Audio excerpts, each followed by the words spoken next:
السلام علیکم دوستو، ایک قطرہ بذات خود کچھ نہیں ہوتا، لیکن جب وہ سمندر سے مل جاتا ہے تو سمندر کا حصہ کہلاتا ہے۔ ویسے ہی اپنی خودی کو فنا کر کے اپنے محبوب کو پانے والوں میں ایک نام شیخ امین بن عبد الرحمن کا ہے۔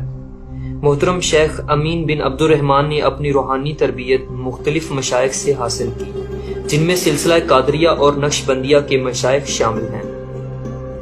آپ کے استاد مشہور حنفی عالم اور عربی کے ادریسی شیخ محمود المولا تھے۔ زندگی کے ابتدائی ادوار میں آپ یمن میں ادریسی شیخ کی حیثیت سے اپنی خدمات سر انجام دیتے رہے۔ جوانی کا زیادہ تر حصہ حجاز مقدس میں گزارا۔ آپ 30 سال تک مسجد النور مدینہ شریف میں امام رہے۔ 1970 کی دہائی کے آخر میں سعودی عرب میں سیاسی عدم استحکام کے بعد پاکستان تشریف لے آئے اور 12 سال تک کراچی میں رہائش پذیر رہے۔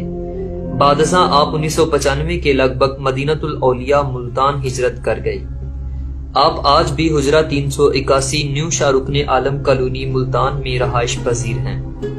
محترم شیخ امین بن عبد الرحمن اس وقت کے عظیم اولیاء اللہ میں سے ایک ہیں۔ آپ کا تعلق سلسلہ ادریسیہ سے ہے، جس کی جڑیں عرب اور شمالی افریقہ میں پائی جاتی ہیں۔ سلسلہ ادریسیہ ایک روحانی نسب ہے جو ہمارے آقا نامدار حضرت محمد صلی اللہ علیہ وسلم سے منسلک ہے۔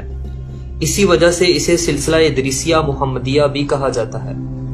سلسلہ ادریسیہ کے تحت پاکستان کے تمام شہروں میں ذکر خفی یعنی خاموش ذکر کے لیے مراکز قائم کیے گئے ہیں۔ ذکر خفی، جسے ذکر قلبی بھی کہا جاتا ہے، ادریسی سلسلہ کے علاوہ نقشبندی صوفی کے پیروکار بھی اس پر عمل پیرا ہیں۔ ذکر کا یہ طریقہ دل میں اللہ اور اس کے رسول صلی اللہ علیہ وسلم کو یاد کرنے پر مرکوز ہے۔ شیخ امین بن عبد الرحمن اپنے پیروکاروں میں اللہ کے آخر رسول صلی اللہ علیہ وسلم کے لیے انتہائی شدید محبت دلانے کے قابل ہیں۔ حضرت محمد صلی اللہ علیہ وسلم سے ان کا عشق اس قدر مضبوط ہے کہ یہ خود بخود ان کی صحبت میں بیٹھے ہوئے لوگوں میں منتقل ہوتا رہتا ہے، اور پھر یہی عشق گزرتے دنوں کے ساتھ پروان چڑھتا ہے۔ دوستو، ہمیں یہ بات ذہن میں رکھنی چاہیے کہ عشق مصطفیٰ صلی اللہ علیہ وسلم کو تحریک دینا خود غرضی اور ذاتی سفر نہیں ہے۔ اس عشق کو بیدار کرنے کے لیے اس رہبر کی ضرورت ہوتی ہے جس کے دل میں عشق مصطفیٰ صلی اللہ علیہ وسلم کی شمع روشن ہو چکی ہو۔ یہ بالکل موم بتی کی طرح ہے جس کو جلانے والی موم بتی کے بغیر روشن نہیں کیا جا سکتا۔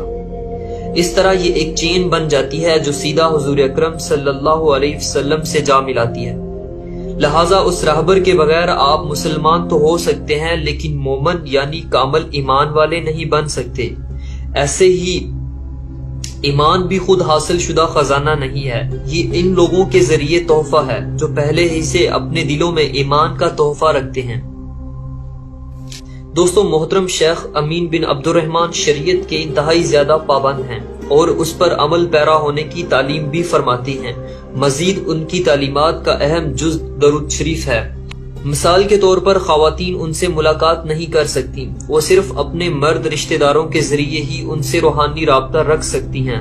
انہوں نے اپنی شان میں بولے جانے والے سبھی القابات سے منع فرما دیا ہے، حالانکہ طریقت کے تمام القابات پر وہ پورا اترتے ہیں۔ مزید یہ کہ ان کی طرف سے تصویر بنانے پر سختی سے پابندی ہے۔ یہی وجہ ہے کہ ہم اپنی ویڈیو میں ان کی تصویر استعمال نہیں کر رہے۔ دوستو، محترم شیخ امین بن عبد الرحمن کی رہائش گاہ سے ملحقہ علاقہ زائرین کے لیے وقف ہے، جہاں صبح و شام ذکر کا انعقاد کیا جاتا ہے۔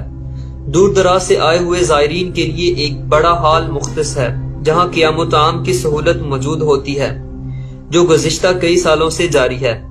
اس کے ساتھ ساتھ زائرین کے لیے مفت پارکنگ، سامان جمع کروانے اور جوتوں کی حفاظت کے لیے سٹورز بھی بنائے گئے ہیں، تاکہ زائرین اپنے ساز و سامان سے بے فکر ہو کر عبادت اور ذکر و اذکار کا حقیقی لطف حاصل کر سکیں۔ اس کے ساتھ ساتھ محترم شیخ امین بن عبد الرحمن کی طرف سے ٹیلی فون سروس کا بھی اجرا ہوا ہے، جس کے تحت دنیا کے کسی کونے سے بھی حاجت مند اپنی حاجتیں پیش کرتے ہیں، جن کا جواب انہیں وظائف کی صورت میں بتا دیا جاتا ہے۔ آپ کی خوبصورت تعلیمات اور نظر کرم سے بہت سے بھٹکے ہوئے لوگ حق کی راہ پاتے ہیں۔